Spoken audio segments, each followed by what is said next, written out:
गुवाहाटीनिफ्राय फोसावजानाय गणमार्ग लाइभ पर्टेलखौ दिनै उदालगुरि जिल्लानि खालाइगाव बेखेवनाय जादों।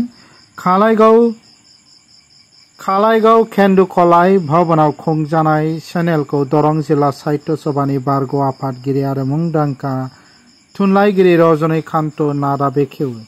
भर्गव दास मुंदांखा खौरांगिरि खाजना बेंखननि सार्कल अफिसार डक्टर प्रियंका बनिया संगीत देवीनि सामलायगिरि आरो गुबुन गुबुन गेदेमा सुबुंफोरा बे हाबाफारियाव बाहागो लादोंमोन। आधुनिक जुगर आधुनिक कथा নহয় জানো আৰু বিজ্ঞান সাংবাদিকতা বিভিন্ন এনেকুৱা ধৰণে আগবাঢ়িছে তাৰ লগত খোজ দিব বিচাৰিছে গণমাৰ্গে। গতিকে মই আপ্লুত হৈছোঁ আৰু তাতে তেওঁলোকৰ এটা টিম আছে, এইটো ঠিক, কিন্তু সংগীতাৰ দৰে এগৰাকী আমি সাধাৰণতে অবলা বুলি কওঁ, দুৰ্বল বুলি কওঁ, কিন্তু এইটো মই মোৰ বক্তব্যত কৈছোঁৱেই সংগীতা কেনেকুৱা ধৰণৰ আৰু কেনেকুৱা ধৰণৰ এটা নতুন কলাইগাঁৱৰ পৰা আমি অভিভূত হৈছোঁ। আৰু এনেকুৱা কামবিলাকে আমাক বহুত কলাইগাঁৱে হওক মঙলদৈ হওক কিন্তু জনমানসতে হওক বা বাহিৰৰ সমাজখনৰ আগত আমাক বহুত ওপৰলৈ তুলি নিয়ে।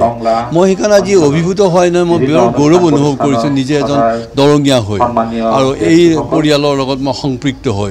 আৰু মোক তেখেতসকলে মাতি আনি দুআষাৰ ক'বলৈ দিছে আৰু বাকীও যিসকলে কৈছে, বিশেষকৈ ভাৰ্গৱ দাসে যিখিনি কথা ক'লে মানুহখিনি বহুত উপকৃত হ'ব। আৰু মই দেখিছোঁ কলাইগাঁৱৰ গোটেইখিনি বিদ্যুৎ সমাজৰ মানুহ ইয়াৰ আশে পাশে ইয়াত আজি উপস্থিত হৈছে আৰু এনেকুৱা ধৰণৰ পদক্ষেপবোৰ দৰকাৰ হয়। এয়েহে যুগাত্মক।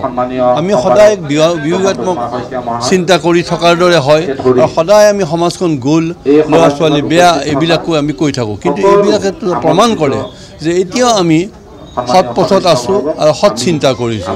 গতিকে আমাৰ আত্মবিশ্বাসটো বাঢ়ে এনেকুৱাবোৰ কাৰ্যক্ৰমণিকা দেখিলে, আৰু সেইটো তেওঁলোকে কৰি যাওক। মই তেখেতসকলৰ ওচৰত মোৰ শুভকামনা থাকিল আৰু সহযোগিতাৰ হাত সদায় আগবঢ়াম তেওঁলোকৰ ওচৰত।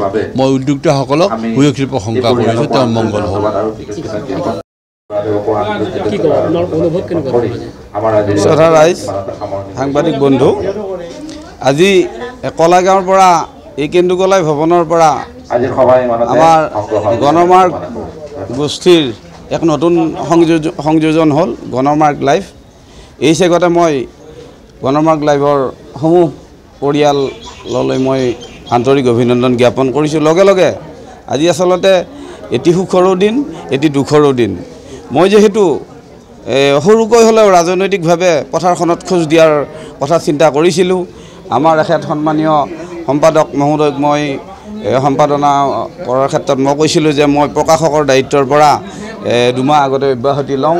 তেখেতসকলে আজি মোক আনুষ্ঠানিকভাৱে অব্যাহতি দিলে। আজি দুখ লাগিছে, আকৌ লগে লগে সুখো লাগিছে, সুখো অনুভৱ কৰিছোঁ যে আজিৰ এই কলাইগাঁৱৰ পৰাই গণমাৰ্গ নামৰ এটি আমাৰ পৰ্টেল চেনেল এটা ভূমিষ্ঠ হ'ল।